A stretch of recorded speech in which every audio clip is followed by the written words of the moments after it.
Now she regrets it. 8 years ago, I caught my husband cheating on me with my daughter-in-law. Today, at my son's funeral, they were smiling and hugging like a fresh couple. He leaned toward me and said, "So, I guess I won, huh?" I calmly replied, "Yeah? Well, meet my husband." When he saw a brand new Bentley pulling up, he froze. I'm glad to have you here. Follow my story until the end and comment the city you're watching from so I can see how far my story has reached. I'm Marcia, and I'm 66 years old. For 42 years, I believed I knew what love looked like. It had Lance's face, his laugh, his way of humming old jazz songs while making coffee on Sunday mornings. I thought I knew what family meant, too. Sunday dinners around our mahogany table, holidays spent watching our son Michael grow into a man, and eventually welcoming his wife Zadie into our circle. I was wrong about everything. It was a Tuesday in March when my world cracked open like an egg hitting concrete. I'd come home early from my book club because Eleanor had caught that nasty flu that was going around. The house felt different the moment I stepped through the front door, too quiet, but somehow charged with an energy that made my skin prickle. I should have called out. I should have made noise. Instead, something made me move quietly through the hallway, my heels clicking softly against the hardwood floors I'd polished just that morning. The sounds coming from our bedroom weren't immediately recognizable. At first, I thought maybe Lance was moving furniture. Then I heard her voice, breathy, urgent, and my heart stopped. "We can't keep doing this in their house," Zadie whispered. "She won't be back for hours," Lance replied, and his voice was different, younger somehow, alive in a way I hadn't heard in years. I stood frozen in the hallway like some pathetic statue, my purse still clutched against my chest, listening to my husband of 42 years plan his deception with my daughter-in-law, the woman I'd taught to make my grandmother's apple pie, the woman I'd comforted through 2 miscarriages, the woman I'd defended when Michael worked too many late nights. The betrayal felt physical, like someone had reached inside my chest and twisted everything until it no longer fit right. My breathing became shallow, my hands started shaking, and I had to lean against the wall to keep from falling. That's when I heard Lance say the words that would haunt me for months. "Marcia's gotten so predictable, so old.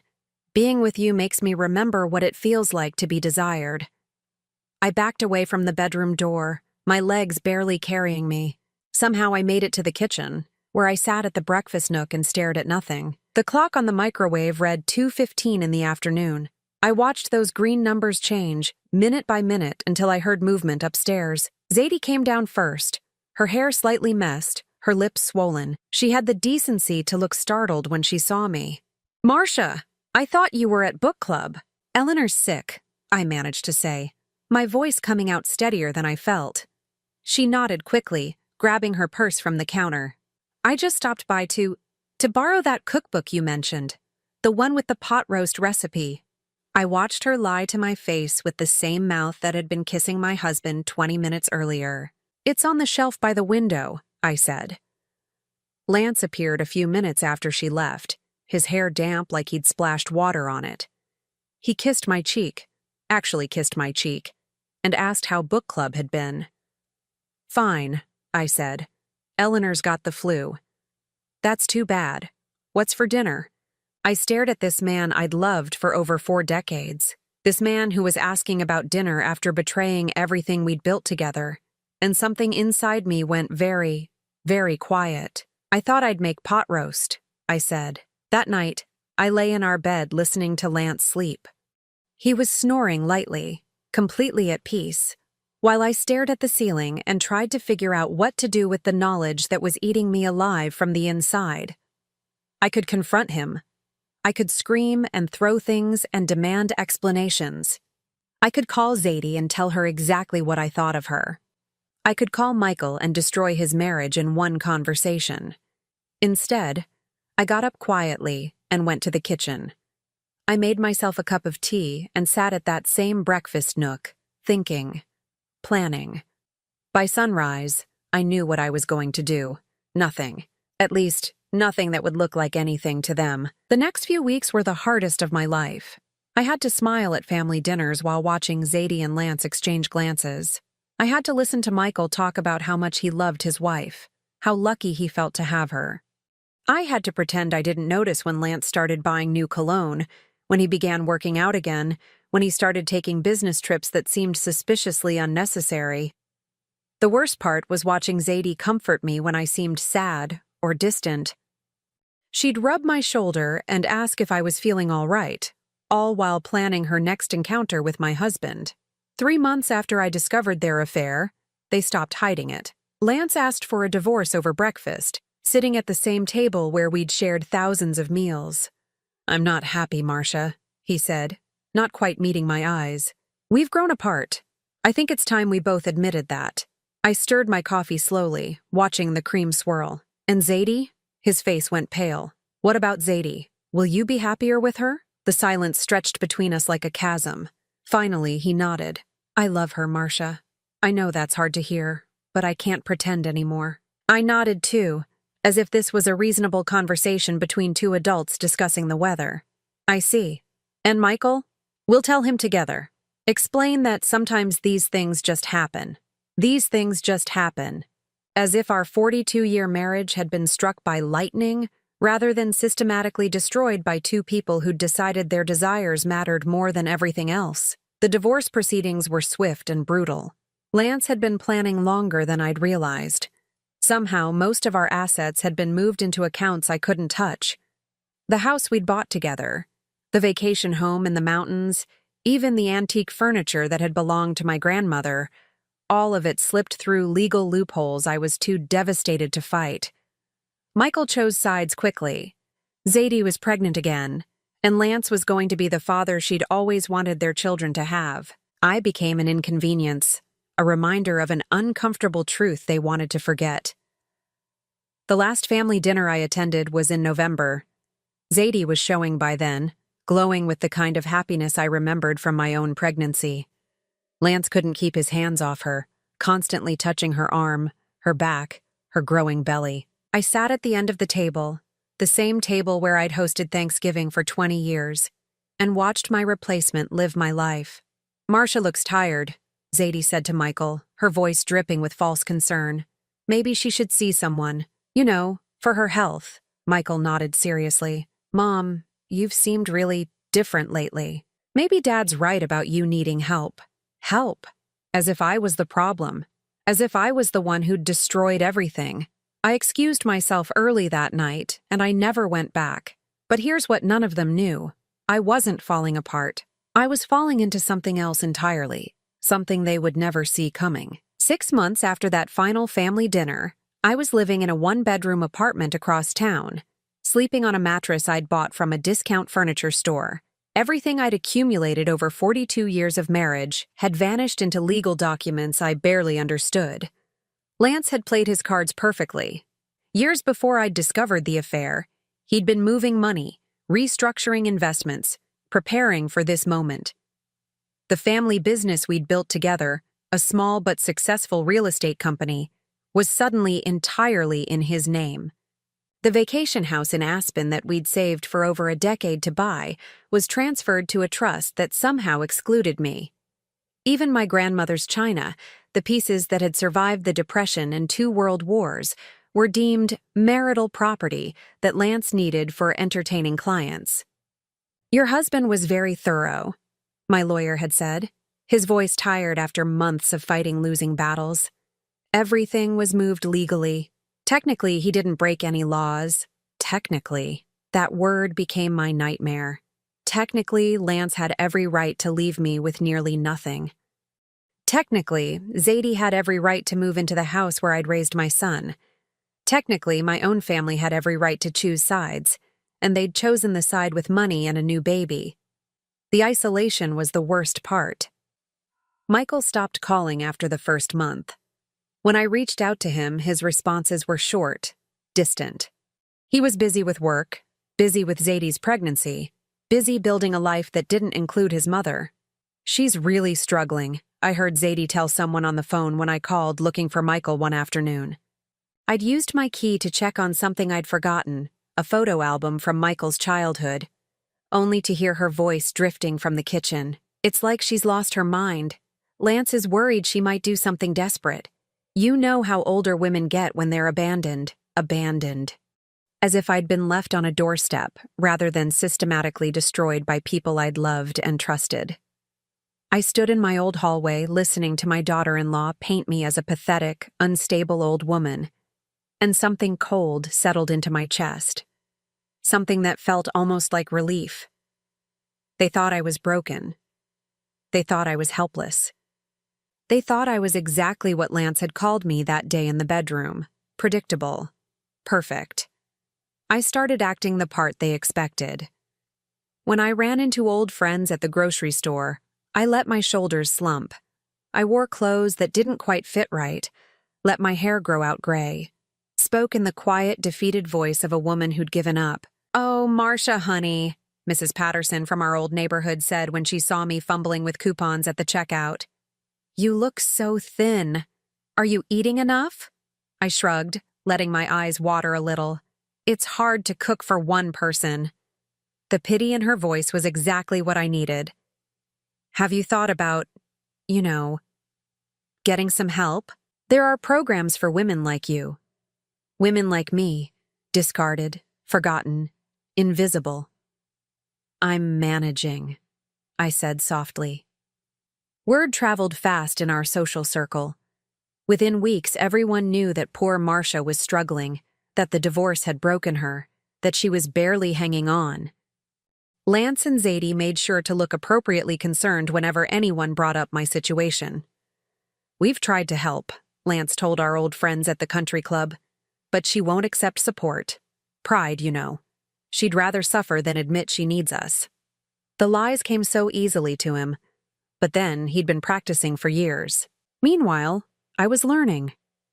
During those long, quiet evenings in my tiny apartment, I wasn't just surviving, I was studying. I read every financial magazine I could get my hands on.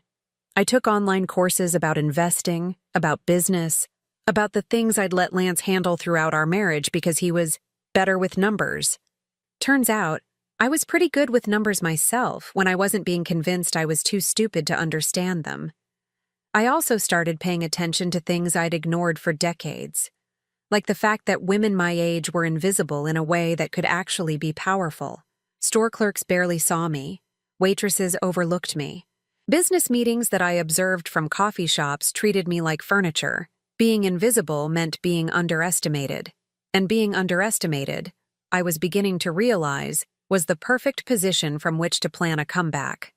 The first step was small. I took the tiny settlement from the divorce, barely enough to cover my rent and groceries, and instead of just surviving on it, I started investing. Small amounts at first, careful choices, nothing that would raise any flags. I also started walking. Long walks through different neighborhoods, paying attention to properties, to development patterns, to the subtle signs that certain areas were about to boom. Real estate had been Lance's business, but I'd been listening for 40 years. I'd absorbed more than either of us realized. Within 6 months, I'd turned my meager settlement into something that could actually grow. Not enough to change my life yet, but enough to prove I wasn't the helpless woman everyone thought I was. The second step was harder. I had to rebuild myself physically, emotionally, mentally. I joined a gym in a part of town where no one would recognize me. I started taking care of my appearance again, but subtly. I couldn't let Lance or Zadie see me looking anything other than defeated. I also had to confront the rage that was eating me alive from the inside. Some nights, lying on my cheap mattress, I fantasized about exposing them, about screaming the truth to everyone who would listen. But rage was a luxury I couldn't afford. Rage made you sloppy, made you act too soon. What I needed was patience and planning. By the time Zadie gave birth to their daughter, my granddaughter, who I would never be allowed to meet, I had been invisible for almost 2 years. The broken, pathetic Marcia was firmly established in everyone's minds. Even I sometimes forgot she wasn't real. But late at night, when the world was quiet and I could drop the act, I felt something growing inside me, something that had nothing to do with the woman they thought they'd destroyed. I was becoming someone new, someone they would never see coming. The phone call came on a Tuesday morning, exactly 3 years after I'd discovered the affair. Michael's voice was strained, distant, but he was calling me for the first time in months. "Mom, I need to tell you something. Dad and Zadie. They're getting married." I gripped the phone, my carefully practiced voice steady. "I see. When?" "Next month. It's going to be small. Just family." Family. That word again, redefined to exclude the woman who'd given birth to the groom's son. That's wonderful for them," I managed. "Mom?" Michael's voice was softer now, almost uncertain. "Are you okay? I mean, really okay? Zadie thinks maybe you should talk to someone. You know, professionally." Perfect. Even my own son thought I was falling apart. "I'm fine, sweetheart. Just tired." After I hung up, I stood in my tiny kitchen and allowed myself one moment of pure, blazing hatred. Then I breathed it out and got back to work. Because while they were planning their perfect new life, I was planning something else entirely. Something that would take everything they thought they knew about me and turn it inside out. They thought they'd won. They thought they'd broken me completely. They had no idea what was coming. 8 years.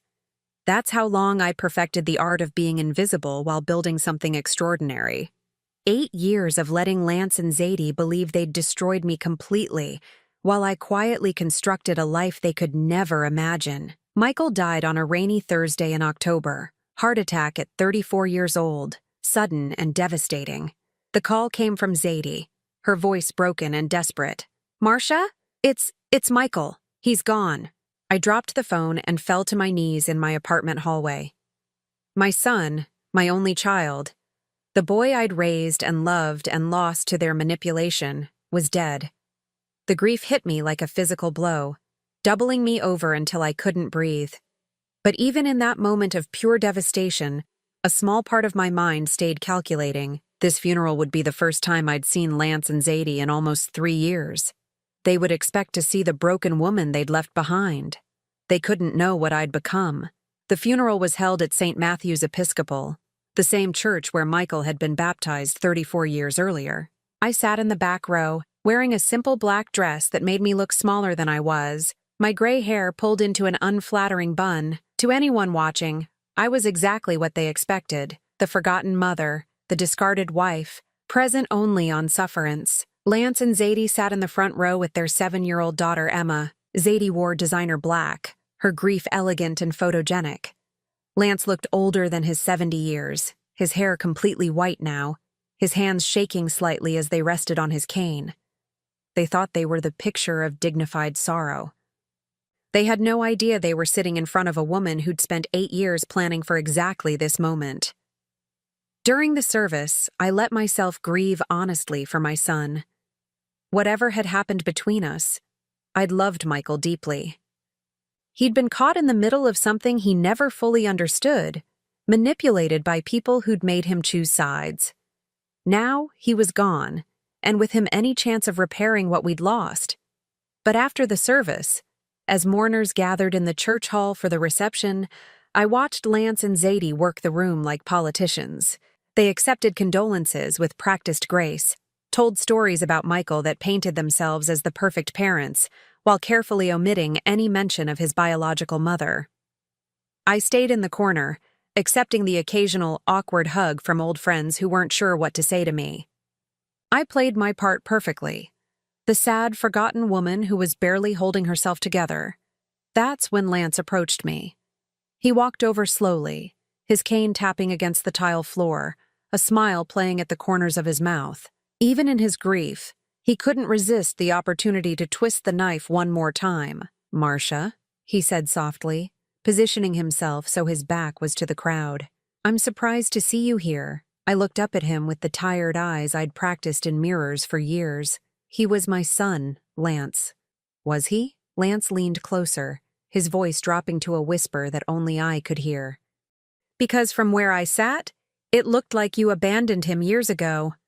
Like you gave up on being his mother the same way you gave up on everything else." The cruelty in his voice was breathtaking. At our son's funeral, he was still finding ways to hurt me. "You know what I think?" he continued, his smile growing wider. I think Michael was better off without you. Zadie was a real mother to him. She was there for him when you couldn't be bothered. I felt something crack inside my chest, but I kept my expression neutral, broken, defeated. Lance straightened up, looking pleased with himself. So I guess I won, huh? I got the life I wanted, the family I deserved, and you got, well, whatever this is. He gestured dismissively at my appearance, my obvious poverty, my complete irrelevance to the gathering around us. I looked at him for a long moment. This man who'd shared my life for over 40 years, who'd fathered my child, who'd promised to love me until death do us part. He was gloating over my son's coffin, celebrating his victory over a woman he'd systematically destroyed. That's when I smiled. It was a small smile, barely there, but Lance noticed it. His expression shifted slightly, uncertainty flickering in his eyes. "You're right, Lance," I said quietly. "You did win." He nodded, satisfied, already turning away to rejoin Zadie and the other mourners. "But you know what?" I continued, my voice still soft but carrying a strange new quality that made him freeze. "I'd like you to meet someone." Lance turned back, frowning. "What?" I reached into my purse and pulled out my phone. My movements were slow, deliberate, letting the anticipation build. "I'd like you to meet my husband." The words hung in the air between us like a challenge. Lance's face went completely blank. "Your what?"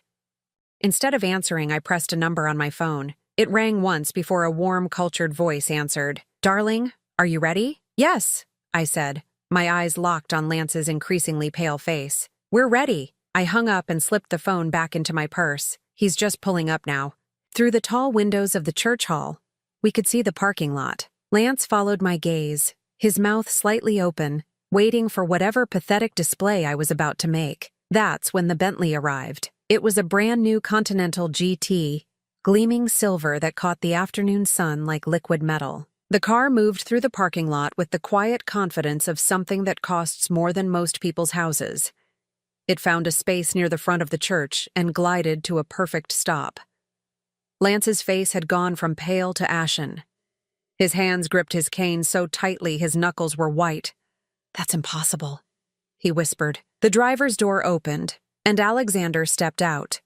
At 58, Alexander Camden was the kind of man who commanded attention without trying.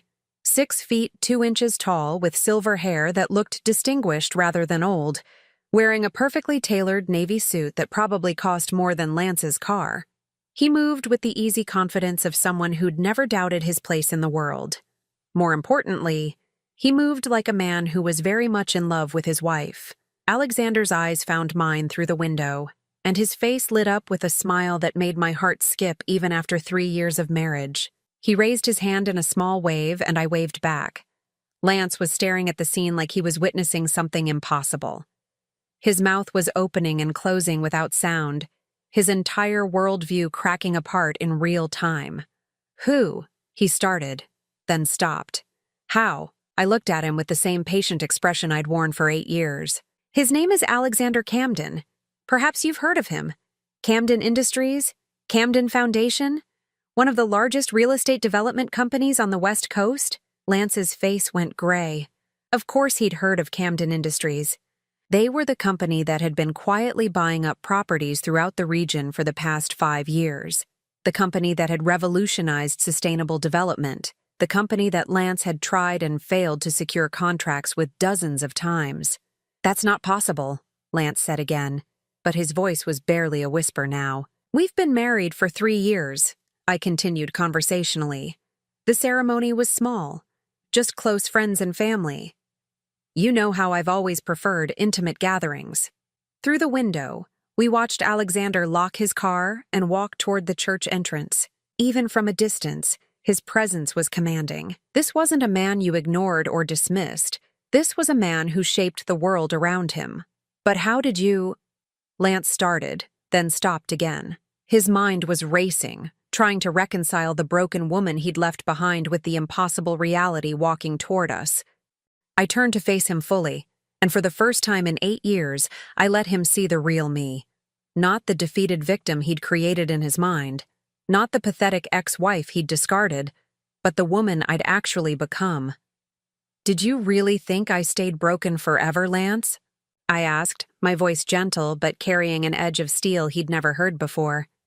"Did you really think you could destroy 4 decades of my life and I'd just accept it?" His mouth moved soundlessly. Behind us, the reception continued, but our corner of the room had become its own private universe of reckoning. 8 years, I said. 8 years of you thinking you'd won. 8 years of you believing your own story about the sad, pathetic woman you left behind.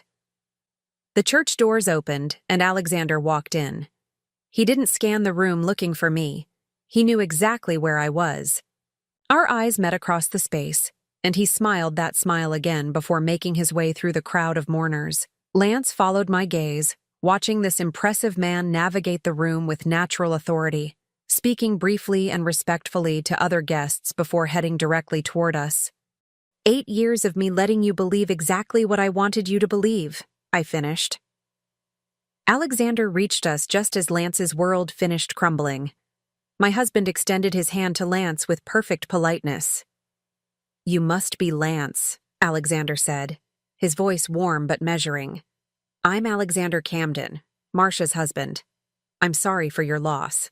Lance stared at the offered hand like it might bite him, then slowly, mechanically, reached out to shake it. The contrast between the two men was devastating. Alexander, confident and successful and clearly devoted to his wife. Lance, aging and bitter and suddenly very, very small. "I don't understand," Lance whispered, looking between us. Alexander's arm slipped around my waist, a gesture so natural and loving that it spoke of genuine intimacy rather than performance. "Darling," he said to me, "are you ready to go? I thought we might stop by the house before dinner." The house, our house, the oceanfront estate in Malibu that Alexander had bought for us as a wedding gift. The house with more square footage than Lance's entire neighborhood. I nodded, suddenly exhausted by the weight of 8 years of pretending. "Yes," I said. "I'm ready." As we turned to leave, I heard Lance behind us, his voice cracked and desperate. "Marcia, wait. I don't. How is this possible?" I paused without turning around. "You taught me something valuable, Lance," I said over my shoulder. "You taught me that the only person you can really count on is yourself." Then Alexander and I walked away, leaving Lance standing alone in the corner of his dead son's funeral reception, finally understanding that he hadn't won anything at all. The ride to our Malibu home was quiet, Alexander's hand resting gently on mine as his driver navigated the coastal highway. I stared out at the Pacific, watching waves crash against the cliffs below, and let myself process what had just happened. For 8 years, I'd imagined this moment. I'd played it out in my mind 1,000 different ways, always wondering how it would feel to finally drop the mask and let Lance see what I'd become. The reality was both more satisfying and more hollow than I'd expected. "How are you holding up?" Alexander asked softly, his thumb tracing circles on the back of my hand. "I keep thinking about Michael," I admitted. "About all the years I lost with him because I was so focused on this moment." Alexander squeezed my hand. "You did what you had to do. And Michael, he was starting to come around, Marcia. Before he died, he was asking questions about what really happened during the divorce." I looked at my husband, this man who'd become my anchor and my partner in ways Lance never had been. "You think he would have understood eventually?" "I think he was already beginning to." Our house came into view as we rounded the final curve, a stunning contemporary structure that seemed to grow from the cliffside itself. Floor-to-ceiling windows reflected the setting sun, and the infinity pool appeared to spill directly into the ocean beyond. It was architectural poetry, and it was ours. But as beautiful as it was, the house represented something much more important than luxury. It represented the life I'd built from nothing, the empire I'd constructed while everyone thought I was falling apart. "Tell me about the beginning," Alexander said as we settled onto the terrace with glasses of wine. This had become our ritual over the past 3 years.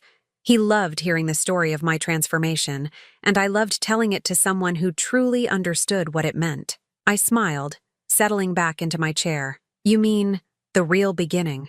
The real beginning had started 6 months after my divorce was finalized. I was living in that awful little apartment, barely scraping by on the pittance Lance had been required to give me, when I decided to attend a real estate investment seminar downtown. I told everyone I was going to see a grief counselor. Instead, I spent 3 hours learning about property flipping, market analysis, and leveraged investments from a woman named Patricia Chen, who'd built a $20 million portfolio, starting with nothing but a maxed-out credit card and an eye for undervalued properties. The key, Patricia had said, isn't having money to start with. It's seeing opportunities that everyone else misses. That's when I realized something crucial. Being invisible wasn't just about people underestimating me. It was about being able to observe without being observed, to study without being studied. Over the next 2 years, I became a ghost haunting the real estate market. I would show up at properties as the sad older woman who was just looking or thinking about downsizing. Real estate agents barely noticed me. Sellers dismissed me as someone who couldn't afford anything significant. Investors ignored me completely. Meanwhile, I was learning everything. I discovered which neighborhoods were about to be rezoned for commercial development. I identified which properties were going to be in the path of new highway construction. I found homes owned by elderly people who needed to sell quickly for medical expenses. My first investment was a tiny duplex in a neighborhood everyone considered hopeless. The seller was an elderly man whose wife had just gone into long-term care. He needed $25,000 immediately, and he needed it more than he needed market value for his property. I used every penny of my divorce settlement plus a loan against my future alimony payments. To everyone who knew me, it looked like a desperate woman making a foolish decision with the last money she had. 6 months later, the city announced plans for a new transit line that would run right through that neighborhood. My duplex was suddenly worth $90,000. That's when I knew, I told Alexander, watching the sun sink toward the horizon. I knew I could do this. But the money was only part of it. The real transformation happened when I met Dr. Elizabeth Warren, not the senator, but a brilliant plastic surgeon who specialized in subtle reconstructive work for women over 50. I don't want to look younger, I told her during our first consultation. I want to look like the best possible version of myself. The surgery was minimal, strategic. A slight lift around the eyes, some work on my neck. Nothing that would scream facelift, but everything that would restore the confidence that 40 years of marriage to Lance had slowly eroded. More importantly, Dr. Warren introduced me to her social circle. Successful women who'd rebuilt their lives after major changes. Women who understood that reinvention wasn't about changing who you were, but about becoming who you'd always been meant to be. That's where I met Margaret Thornton, who introduced me to her financial advisor, who introduced me to her lawyer, who introduced me to investment opportunities I never could have accessed as the struggling ex-wife everyone thought I was. Within 3 years, I'd gone from near poverty to having a net worth of almost $2 million. Not enough to be truly wealthy, but enough to have options, to have power, to have the kind of independence Lance had tried to take away from me. But the real turning point came when I met Alexander. "Tell her about the gallery opening," Alexander said now, refilling our wine glasses with the expensive Bordeaux he loved to share with me. I laughed, remembering that night 4 years ago. I was at this art gallery opening in Beverly Hills, completely out of my usual territory. I'd started attending cultural events because I was studying how wealthy people networked, how they identified opportunities. I'd been standing in front of a particularly abstract painting, trying to look like I belonged, when this attractive man appeared beside me.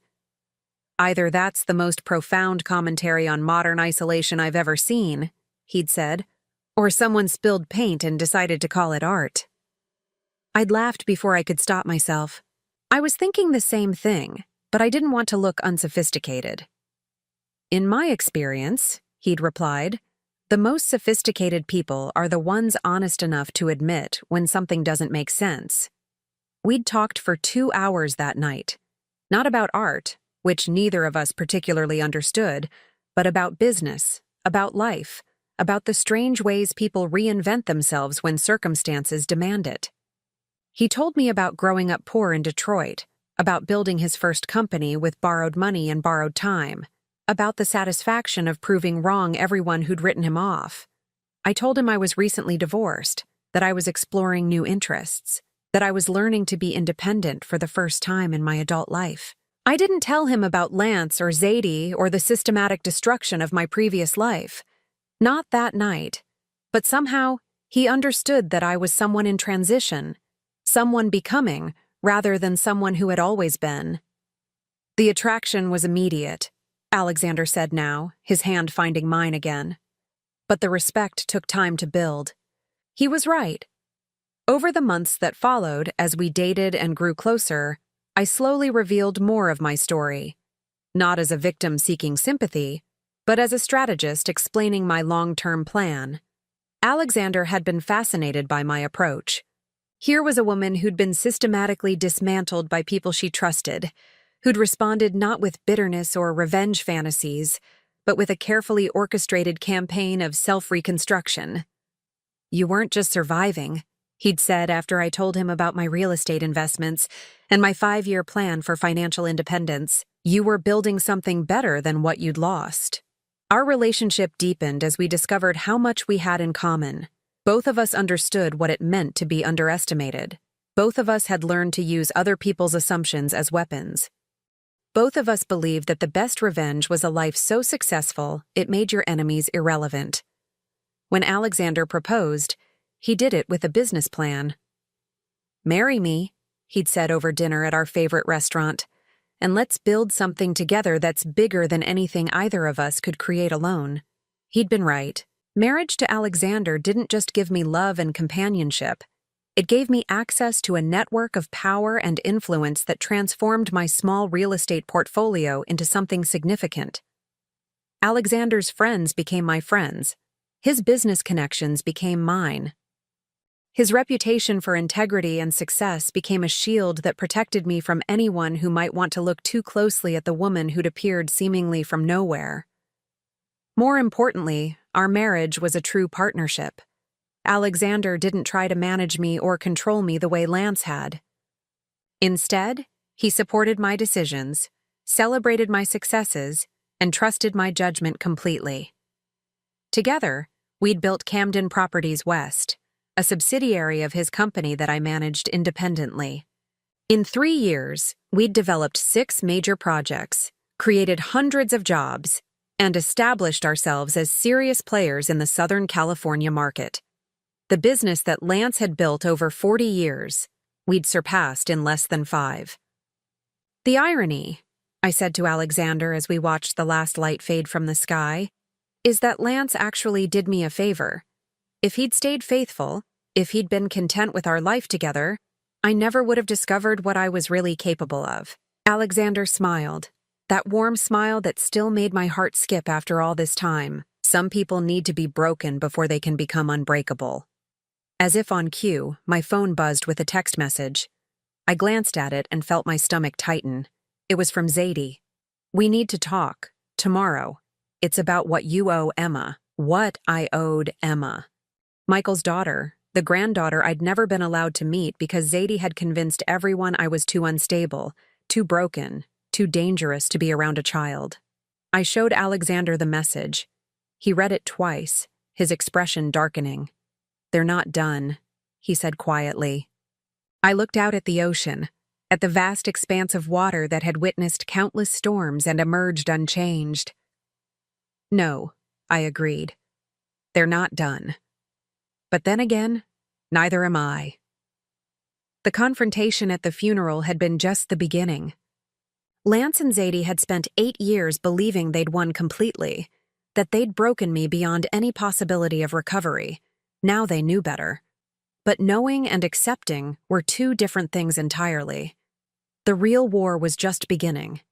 Zadie and I met at a small cafe downtown, neutral territory that wouldn't give either of us an advantage. She'd chosen the location, probably thinking it would make me feel small and out of place among the young professionals and their expensive coffee drinks. She was wrong about that, like she'd been wrong about everything else. I arrived exactly on time, wearing a simple but well-tailored dress that Alexander had helped me choose. Nothing flashy, nothing that screamed money, but everything that whispered confidence. My hair was styled professionally, my makeup subtle but perfect. I looked like exactly what I was, a successful woman who'd learned to present herself with quiet authority. Zadie was already seated when I walked in, and I watched her face carefully as she took in my appearance. The shock was subtle, but unmistakable. This wasn't the broken woman she'd expected to meet. She'd aged in the 8 years since our divorce. Still beautiful at 42, but there were lines around her eyes that hadn't been there before, a tension in her posture that suggested the perfect life she'd stolen wasn't quite as perfect as she'd imagined. "Marcia," she said as I sat down across from her, "you look different." "Thank you," I replied, signaling the waitress for coffee. "You wanted to discuss Emma." Zadie shifted uncomfortably, clearly thrown off balance by my directness. She'd probably planned some elaborate manipulation, some way to make me feel guilty about the granddaughter I'd never met. "Yes. Emma is 8 years old now, and she's been asking questions about her father's mother. About you."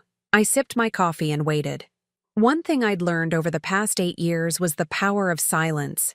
People felt compelled to fill it, often revealing more than they intended.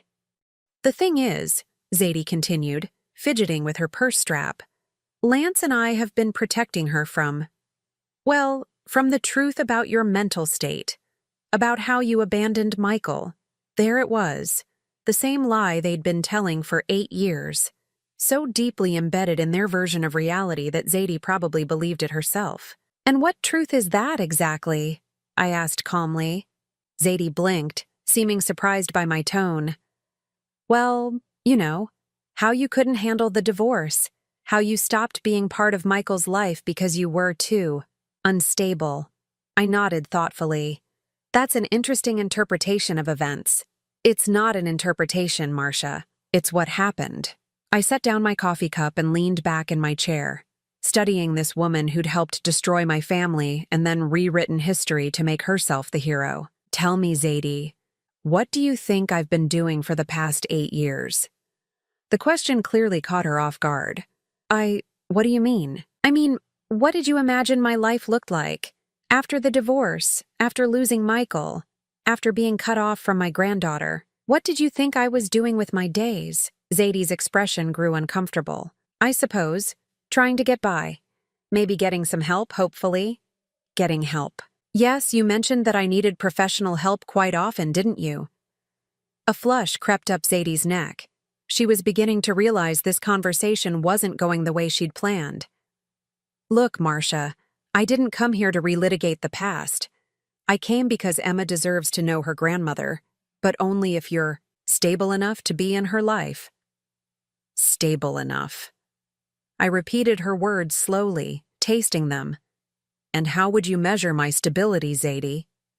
"Well, I'd need to know that you're not going to say inappropriate things to her about her father and me. That you understand your role and your boundaries. My role, my boundaries." This woman who'd stolen my husband and alienated my son was sitting here telling me what my role should be with my own granddaughter. I reached into my purse and pulled out a business card, sliding it across the table to her. "Camden Properties West," she read aloud, frowning. "Marcia Camden, Chief Executive Officer." She looked up at me, confusion clouding her features. "I don't understand. What is this?" "It's my business card, Zadie, from the company I run." "But your name is Holloway." "Not anymore. I remarried 3 years ago." The color drained from Zadie's face. "You remarried?" "To Alexander Camden. Perhaps you've heard of him?" Camden Industries has been developing properties throughout this region for the past few years. I watched as recognition dawned in her eyes. Everyone in real estate knew Camden Industries. They were the company that had been quietly revolutionizing sustainable development. The company that even Lance's firm had tried desperately to partner with. "That's impossible," Zadie whispered. "Why is it impossible?" "Because you were." "I was what, Zadie? Broken? Pathetic? Too damaged to ever recover from what you and Lance did to me." Zadie's mouth opened and closed without sound. The carefully constructed narrative she'd been living in was crumbling around her. I leaned forward slightly, my voice remaining calm and conversational. Did you really think I stayed frozen in that moment forever? Did you think I never moved past the role you cast me in? But Lance said, he said you were barely surviving. He said you couldn't even afford. Lance said a lot of things, I interrupted. Most of them were lies designed to make you both feel better about what you'd done. Zadie was staring at the business card like it might bite her. How long have you been? How long has this been? 8 years, Zadie. I've been building this life for 8 years. While you were playing house in my old home, raising my granddaughter to believe I was too unstable to love her, I was creating something Lance could never have imagined. The silence stretched between us, heavy with the weight of 8 years of assumptions collapsing. But you disappeared, Zadie said finally, her voice small. After the divorce, you just vanished. I became invisible, I corrected. There's a difference. Invisible means people stop seeing you, stop thinking about you, stop considering you a threat. It's actually a very useful state to be in when you're planning a comeback. Zadie shook her head slowly. I don't understand any of this. You were broken. Lance said you were calling and begging, that you were desperate. When did Lance say that? When? I don't know. Throughout the years. Whenever I worried that maybe we'd been too harsh, he'd remind me how you'd fallen apart, how you'd proven you weren't stable enough to be around Emma. I felt a cold satisfaction settle in my chest. Zadie, I haven't spoken to Lance since the day our divorce was finalized. Not once in 8 years. Every story he told you about my begging or my desperation was a complete fabrication. The impact of that revelation hit her like a physical blow.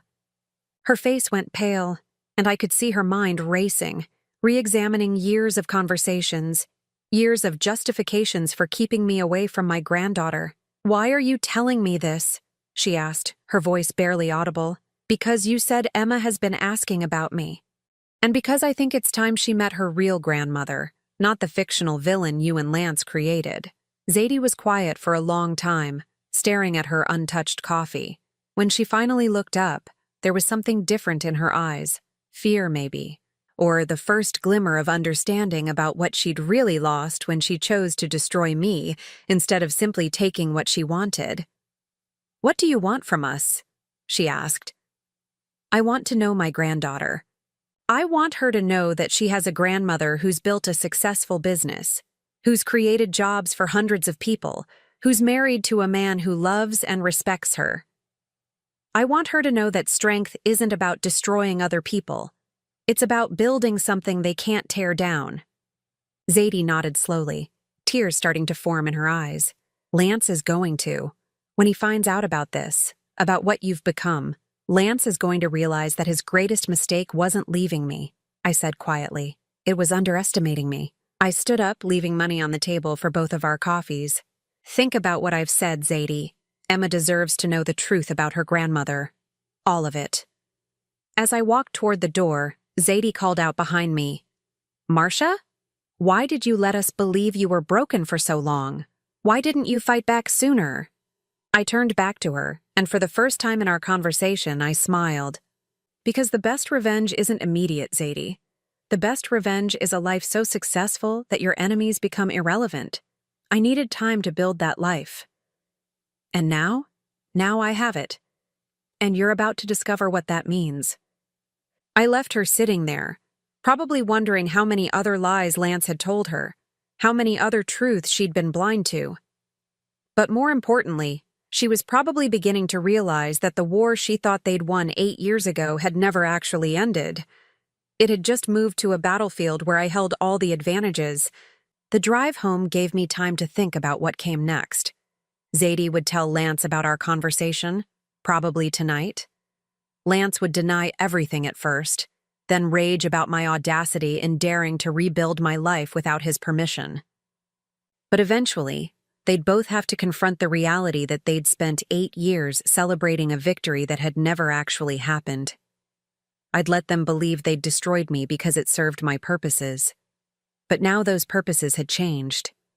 Now it was time for them to understand that Marcia Holloway, the broken, pathetic woman they'd discarded, had never really existed. She'd been a character I played, a role I inhabited while I became someone else entirely. Someone they'd never seen coming. 3 months after my meeting with Zadie, I received an unexpected visitor at my office. My assistant buzzed me on the intercom, her voice uncertain. "Mrs. Camden? There's a young girl here to see you. She says she's your granddaughter." My heart stopped. "Send her in." Emma walked through my office door like she owned the world, all 8 years of her radiating the same confidence Michael had possessed at that age. She had his dark hair and my green eyes, and she was absolutely beautiful. "Are you really my grandmother?" she asked without preamble, studying my face with the direct gaze children use when they're determined to see through adult nonsense. "I am," I said, coming around my desk to kneel at her eye level. "I'm Marcia." "It's wonderful to finally meet you, Emma." She tilted her head, considering me. "You don't look crazy." Despite everything, I laughed. "Do I look like I should be crazy?" "Daddy said you were sick in your brain, and that's why I couldn't meet you." But Zadie told him that wasn't true. They had a big fight about it. I could imagine that fight. Zadie, armed with the knowledge of what I'd really become, confronting Lance about 8 years of lies. Lance, cornered and desperate, probably lashing out at everyone within reach. "Sometimes adults say things that aren't true when they're scared," I told Emma carefully. "Your daddy wasn't being mean on purpose. He was just confused about some things." Emma nodded solemnly. "Zadie says you're really rich now and you have a big house by the ocean." "I do have a house by the ocean. Would you like to see it sometime?" Her face lit up. "Can I?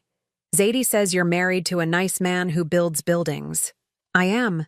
His name is Alexander, and I think you'd like him. He builds beautiful buildings that don't hurt the environment." For the next hour, Emma and I talked about everything 8-year-olds find important: her school, her friends, her pet hamster named Mr. Whiskers. She was bright and funny and completely unspoiled despite the chaos that had surrounded her young life. When Zadie came to pick her up, she lingered in the doorway of my office, watching Emma hug me goodbye. "She asked to come," Zadie said quietly, after Emma went to wait in the reception area. "She's been asking about you constantly since our conversation. Lance is. He's not handling any of this well." "I imagine not," I replied. "Having your entire worldview collapsed tends to be unsettling." Zadie looked around my office, taking in the awards on the walls, the photos of development projects, the obvious signs of success and authority. "I owe you an apology," she said suddenly. "For all of it. For believing Lance's lies. For keeping Emma away from you. For being part of what they did to you." I studied her face, looking for signs of manipulation or calculation. Instead, I saw something I hadn't expected: genuine remorse. "You were young," I said finally, "and Lance was very convincing. That's not an excuse. I should have questioned things more. I should have tried to understand your side of the story." "Would it have changed anything?" Zadie was quiet for a long moment. "Probably not," she admitted. "I was so desperate to justify what we'd done, to believe that we deserved happiness more than you did. And now I see what we really did. We didn't just steal your husband, Marcia. We stole 8 years of your granddaughter's life. 8 years of her knowing she had a grandmother who could have loved her, supported her, been part of her world." The pain in her voice seemed genuine, and I felt something I hadn't expected to feel toward Zadie. Pity. "Emma can know me now," I said gently. "The past doesn't have to define the future." Zadie nodded, wiping at her eyes. "Lance doesn't agree. He says you're manipulating Emma, that you're trying to turn her against us. He's talking about moving away, taking Emma somewhere you can't find her." My blood went cold. He can't do that. He's her legal guardian now that Michael is gone, and he's terrified of what you might tell her about him. I felt the familiar rage building in my chest, but I pushed it down. This wasn't the time for anger. This was the time for strategy. "What do you think I should do, Zadie?" The question seemed to surprise her. I think you should fight for her. Emma needs to know her grandmother. She needs to know that women can be strong, that they can rebuild their lives even after terrible things happen to them. That evening, I sat with Alexander on our terrace, watching Emma play in the infinity pool. Zadie had agreed to let her spend the weekend with us, despite Lance's furious objections. "She's remarkable," Alexander said, watching Emma demonstrate her underwater handstands. "She has your determination, and Michael's fearlessness," I added. "Look at how she just dove right into a new situation, a new relationship. No hesitation, no fear, unlike her grandfather." I laughed. Lance was always afraid of anything he couldn't control. That's why he destroyed our marriage instead of working on it. That's why he's threatening to take Emma away instead of accepting that she has room in her life for both grandmothers. Alexander took my hand. "What are you going to do?" "I'm going to give him a choice." The next Monday, I drove to Lance's office. He was still running his small real estate company, though it was clearly struggling. The building was shabby, the reception area dated, everything about the place screaming of a business that had stopped growing and started dying. Lance kept me waiting for 20 minutes, a petty power play that might have worked on the woman I used to be. When his secretary finally ushered me into his office, he was sitting behind his desk trying to look important. The years hadn't been kind to him. At 72, he looked older than his age, his face deeply lined, his hands spotted and trembling slightly. The confident man who'd once destroyed my life had become a bitter old man clinging to past victories. "Marcia," he said without standing, "I should have known you'd come crawling back eventually." I sat down across from him without being invited, crossing my legs and settling back in my chair like I owned the place. "Hello, Lance. You look tired." His face flushed. "Don't you dare come in here and pretend to be concerned about me. We both know why you're here." "Do we? Why don't you tell me? You want access to Emma? You think because you've managed to fool Zadie with whatever game you're playing, you can manipulate your way back into our family?" "Our family." I repeated the words thoughtfully. "That's interesting phrasing, considering Emma is my granddaughter, not yours. I'm the only grandfather she's ever known. Michael was my son in every way that mattered." The casual dismissal of my relationship with Michael hit its target, but I didn't flinch. I'd had 8 years to process that loss, to understand that the man sitting across from me had poisoned my son against me through years of calculated manipulation. "You're right," I said calmly. "You were Michael's father figure for most of his adult life, and now you're Emma's guardian. That's a lot of responsibility." Lance frowned, clearly expecting more of a fight. "The question is," I continued, "what kind of guardian are you going to be? The kind who helps Emma understand her full family history, or the kind who cuts her off from people who love her because of your own insecurities?" "Insecurities?" Lance's voice rose. "You think this is about insecurity?" "I think this is about a 72-year-old man who's terrified that his 8-year-old granddaughter might learn the truth about what he did to her grandmother." Lance stood up abruptly, his chair spinning behind him. "I didn't do anything to you that you didn't deserve. Our marriage was dead, Marcia.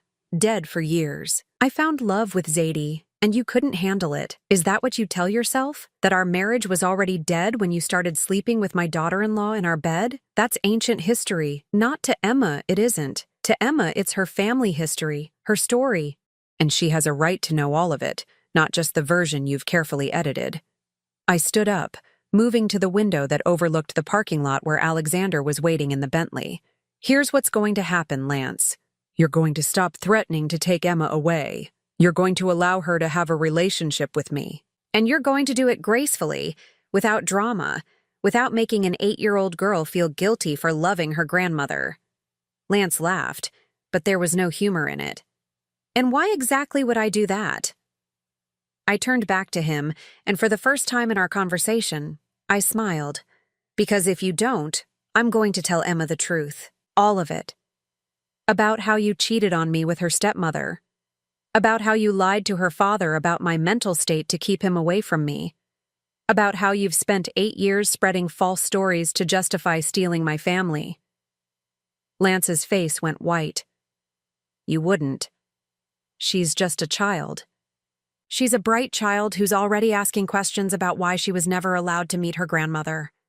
How long do you think it will be before she starts putting the pieces together on her own?" Zadie would never let you. Zadie already knows the truth. We had a very enlightening conversation about the lies you told her over the years. The silence in the room was deafening. Lance slowly sank back into his chair, looking every one of his 72 years. "What do you want?" he asked finally. "I want to be part of Emma's life. I want regular visitation.